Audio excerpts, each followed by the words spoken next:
நிறுவன தலைவர் ஏ நாராயணன் அண்ணாச்சி அவர்களுடைய 69வது பிறந்த நாளை முன்னிட்டு இன்று ஓசூரில் மிகவும் சீரும் சிறப்பாக கேக் வெட்டி பட்டாசு வெடித்து இனிப்புகள் வழங்கி அன்னதானம் வழங்கி சிறப்பாக கொண்டாடப்பட்டது. இந்நிகழ்ச்சியில் விடுதலை சிறுத்தை கட்சி தலைவர் மாவட்ட செயலாளர் ராமச்சந்திரன் அண்ணார் அவர்களும் கார்பரேஷன் கவுன்சிலர்கள் ஆஞ்சப்பா, பெங்களூர் கார்பரேஷன் கவுன்சிலர் பொன்ராஜ், சூரியவளவன், எல்லப்பா மற்றும் தோழர்கள், கட்சி சமத்துவ மக்கள் கழக மாவட்ட, மாநில, மாநகர அனைத்து நிர்வாகிகளும் கலந்து கொண்டு அன்னதானம் வழங்கி சீரும் சிறப்பாக நடைபெற்றது.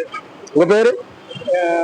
மாவட்ட செயலாளர் கணேசன் என்னுடைய தலைமையில் மிகவும் சீரும் சிறப்பாக நடைபெற்றது.